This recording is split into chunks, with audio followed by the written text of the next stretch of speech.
అసలు ఇంత soft and జ్యూసీగా గులాబ్ జామున్ ఎలా వస్తుందో చూస్తే వెంటనే ట్రై చేయాలనిపిస్తుంది. దీనికోసం కొన్ని టిప్స్ ఫాలో అయితే చాలు ఫస్ట్ టైం చేసినా పర్ఫెక్ట్ గా వస్తాయి. ముందుగా వాటర్ తో కాకుండా మిల్క్ ని లైట్ గా హీట్ చేసి వాటితో పిండిని మెత్తగా కలిపి ఒక 30 మినిట్స్ పక్కన ఉంచితే ఇలా వస్తుంది. అరచేతిలో నెయ్యి రాసుకొని కొంచెం పిండి తీసుకొని లైట్ గా ప్రెస్ చేస్తూ బాల్స్ చేసుకోండి. ఇలా చేస్తే క్రాక్స్ రావు.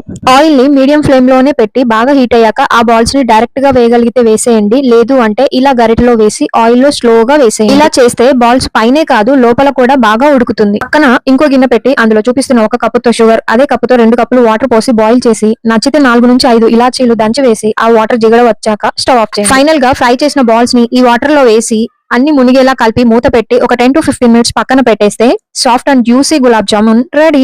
ఈ ప్రాసెస్ లో మీరు మెయిన్ గా ఫాలో అవ్వాల్సింది మిల్క్ తో పిండిని కలపడం, పిండిని లైట్ గా ప్రెస్ చేస్తూ బాల్స్ చేయడం, ఆయిల్ ని మీడియం ఫ్లేమ్ లోనే హీట్ చేయడం, చక్కెర నీళ్లు కొంచెం జిగటగా వచ్చాక వెంటనే స్టవ్ ఆఫ్ చేయడం. ఈ 4 స్టెప్లు కరెక్ట్ గా ఫాలో అయిపోతే గులాబ్ జామున్ పర్ఫెక్ట్ గా వస్తాయి. వీడియో నచ్చితే లైక్ చేసి సబ్స్క్రైబ్ చేసుకొని ఫాలో అయిపోండి. నెక్స్ట్ మరో ఇంట్రెస్టింగ్ వీడియోలో కలుద్దాం. అంతవరకు ఉంటానే.